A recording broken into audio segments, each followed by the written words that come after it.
Last step, step 6 of my six-step process. And what we're going to do now is take one of those 2-bar phrases and then craft it into a 4-bar question and answer, what I refer to as a musical sentence. Okay, so we're getting into longer form here, and we're creating longer phrases that sound more musical.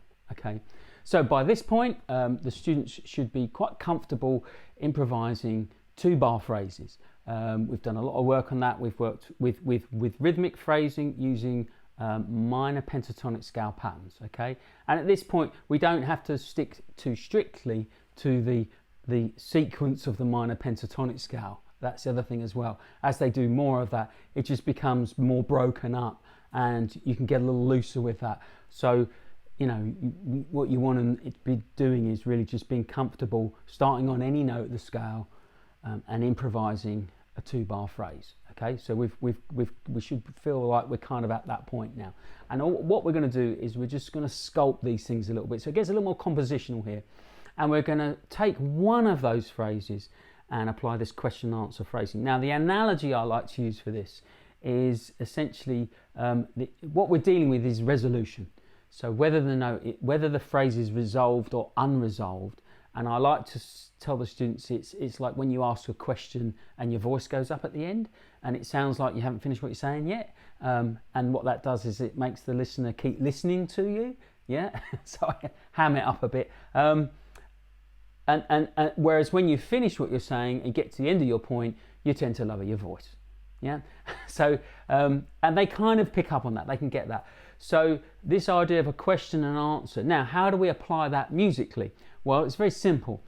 What we're going to do is we're going to have a little rule now where the students are going to be improvising 2-bar phrases, but if it's a question, then all they've got to do is not end on the tonic, end on the 1. So that's a nice little thing. So just to get them thinking about this idea of being unresolved.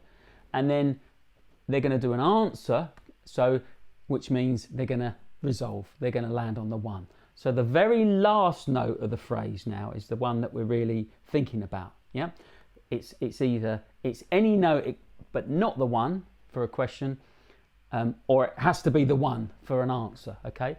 Again, these are exercises. Of course, when we play jazz, we don't have to stick to that so strictly, but it's about embedding habits, and it's about having some kind of structure and some guidelines that they can use, and we can hear the results of that quite quickly. It's quite a pleasing sound. It will have a pleasing effect. It's a very quick result to have. Okay, so what we do on the track now is we're going to improvise question phrases.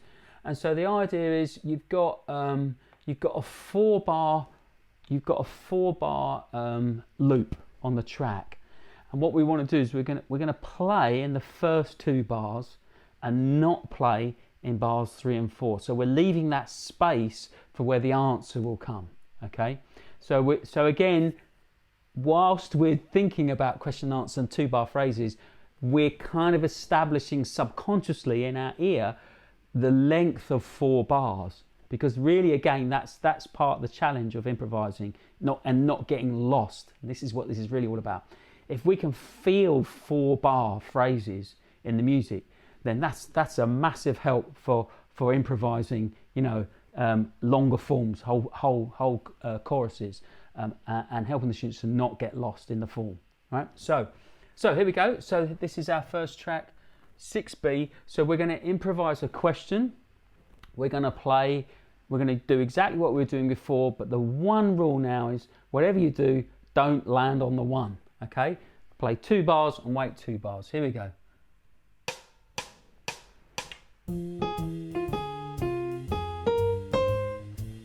Answer, yeah, space, and question. Answer.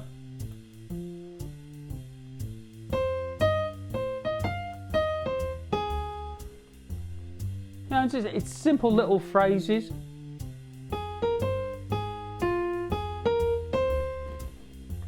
I'm avoiding the one at the end of the phrase.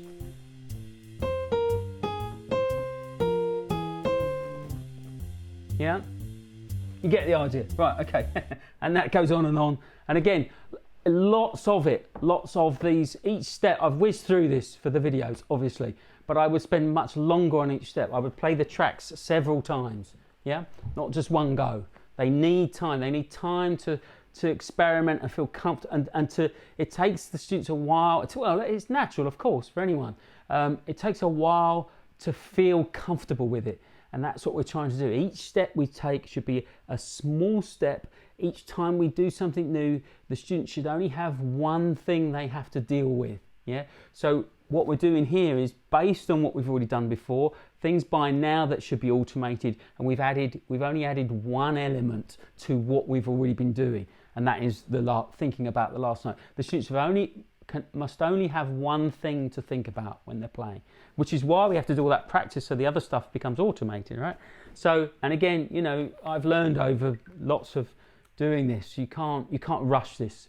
You need to give the students time to really feel comfortable before you do the next step. Okay, so now the next thing, of course, is, which having said that, I'm going to rush through it all. Now we're going to do answer phrases. So it's the exact same process, except that we're going to always end on a one, on the tonic, and we're now playing in the second half of the 4-bar phrase. So we're now playing on bars 3 and 4, okay, and not on the first 2 bars. So here we go. Yeah, we can just use the same track. So this would be answer.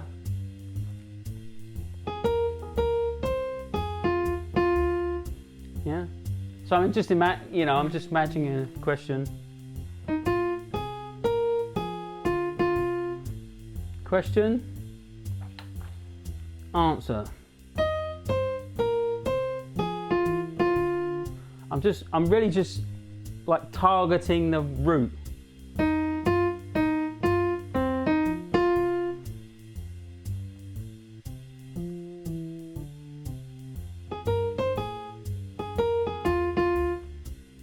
Etc, etc. Okay, so we've established questions don't end on the one, answers do end on the one. Now the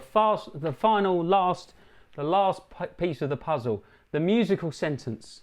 Okay, what we've got to do now is make those two things sound like they belong together. And again, a nice little analogy, a little thing I like to tell my students. Okay, so your question and answer must sound like they belong together. What you must avoid is a musical equivalent of the following. What time is it? There were 11 of us.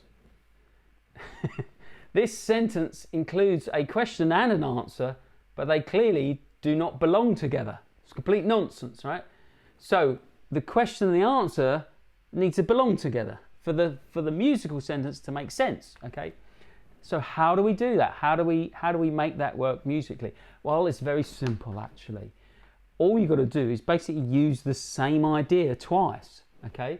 So the solution is to use the same or similar rhythms for both phrases, and repeating like clear rhythmic phrases like we've already worked on works really well. Essentially, the other thing you can do is maybe start with the same bit. So you're basically just changing the ending. It's like a theme of variation, right? So we're essentially kind of more or less repeating the same idea, a little variation.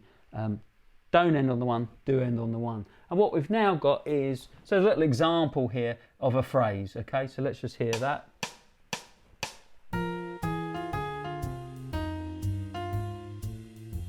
Oh no, sorry, that's the wrong track. There we go.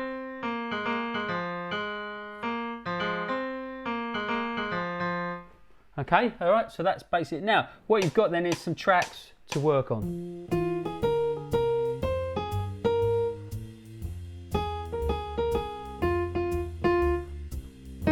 Oh, sorry. Actually, that came on a bit quick. What I would do actually is play 4 bars and rest 4 bars. play 4 bars, rest 4 bars. They need that space in between to think about what they're going to play next. Okay, so again, getting them to think a bit in the gaps. Okay, that's actually really helpful and works really well. Let's just try that again. So we're not just sort of, otherwise it gets a bit panicky as it just felt just then.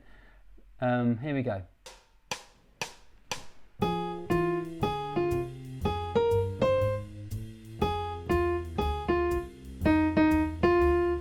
Rest. Okay, see what I did there? I played the same thing twice.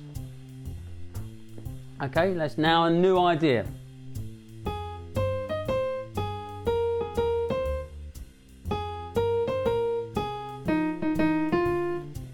Yeah, very simple. And again.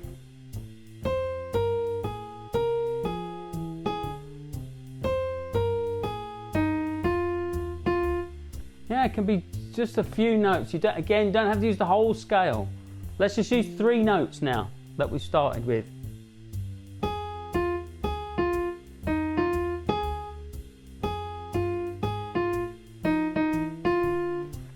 There we go. So we've applied the same concept, the same method to just the 3 notes that we did in the first lesson.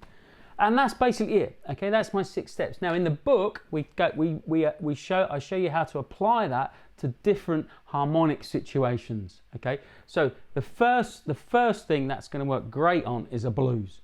Okay, so a blues, what we call a riff blues. So there's some classic jazz recordings of riff blueses, which are listed in the book if you want to check them out. And there's a Spotify playlist to go with this as well, so you can listen to that. And a riff blues is basically that, a 4-bar question and answer phrase, and you just play the exact same thing 3 times, and it fits over a 12-bar blues. Okay, so straight away you've got a really nice thing there that you can do for improvising. And like I said at the beginning, now the students can improvise on a blues. So we've got a backing track here on a 12-bar blues. What I would get them to do is, essentially what you're going to do is you're going to play a question and answer phrase. Okay, so they're going to play it and then repeat it, and then they're going to do a new question and with an answer that matches, and a new question with an answer that matches. Or you could take just one idea, okay, a question and answer, and then just sort of play the same thing slightly different ways over the 12-bar blues, and that's going to work really well as well. Now, as an assignment, what you might want to do then is, and I've done this before and it works really well, is get the students to start by improvising a phrase, a 4-bar phrase, and then if they can repeat it several times, what you find is each time they repeat it, it's slightly adjusting it, getting the rhythm sort of settles down a bit. Once they establish a kind of comfortable rhythm with a strong phrase and it all kind of fits and they can play it 2 or 3 times in a row, what you've got is a composition. So now they've composed their own tune. They've got their own riff blues, okay? And they've got the backing tracks they can play along that with. And what you could do is you could write it out for them then, and they've got their own tune. And that's something you can go in your book, and then you can play, and then you can both play it along together on the backing track. You can play their composition, and you can take turns at improvising over their tune. I find that works really well. Now in the book, what I've also got is 4 original compositions. There are some more chapters, and this is why they're different books. So that's chapters up to chapter 6, which is this idea of this musical sentence, 6 steps, and using the musical sentence to avoid getting lost. That's what we touched on that. Now improvise your own solo. So we've got a jazz, we've got a bossa nova, we've got some funky tracks in there as well, and we've got a major and a minor blues. Okay, so there's some nice little things. Then we get into articulation, so some slurring, some tonguing and things like that. So obviously this is where the different editions on the different for the different instruments have different material. So this is where the books diverge after the first 6 chapters. The second half of the book is much more about the instruments. So and then what we get is some particular techniques and sounds that we get particular to the instruments, and I've referenced some recordings there, so to check out. some growling on the saxophone. There's listen to some Ben Webster, and then there's some some things about tone. You can check out, listen to the difference on the flute between Eric Dolphy and Hubert Laws and things like that, and you start to identify how different jazz musicians really have their own sound on the instrument. I think that's really interesting as well, and again, I find the students really enjoy that, especially the younger students. You can get them making some different sounds, different noises on their instrument, and having fun with that, and getting that incorporated in their improvising, but having some reference to say, well, listen to this guy do that. That's what this is all about. And then, of course, we get into our compositions. So we've got our blues, a minor blues. We've got a funky track. Major blues, Sunny Honeymoon, a funky 14, and we've got a nice little mambo, a Latin thing, and then a rhythm and blues, sort of 12/8. And there's a little section here about how to compose your own tune, which we've just been through. Then taking it further, we can use this same method over 2/5/1s. Which is really when we get interesting into more modern jazz repertoire and applying that specifically to jazz. And that's kind of where the book ends, because it's a very much a beginner thing. If you want to get the tracks, the charts, I've also done complete full band arrangements for all 4 of these tunes, which you can download for free on my website. And there's the play-along track on there of the arrangements. You can hear the arrangement as well. There's 2 parts to it. There's a harmony part, but it's what I call mixed arrangements. So you could use it for almost any lineup. It's not a big band arrangement. It works for workshops. So I've done workshops. I have all different instruments all jumbled together, and so these arrangements will work, because you've got concert E flat, B flat, and bass clef for everything. And then you've got 2 parts, so you can distribute them according to what the lineup in the band is. Okay, well, that's about all. I mean, do obviously check out the books. That'd be nice. I'll leave some links below. And if you want to find out more about me, what I'm doing, I've got a ton of stuff on my website. Learn to Play Jazz. I've got over 85 hours of video lessons on there, but there's also a lot of free content and more resources to download on there.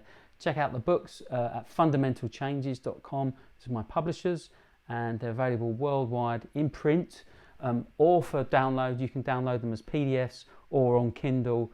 They're on Amazon, anywhere in the world, and they're also other stores, Barnes & Noble and places like that.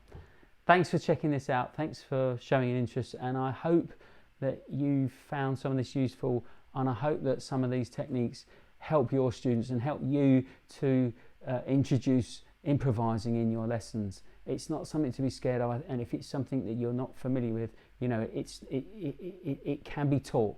It can be taught, it can be learned, and it can be practiced. But there are certainly methods to doing it that are more effective that I've found over all the years I've been doing this. So do let me know what you think. Leave some comments, or just drop me a line, get in touch, or via the website or from email.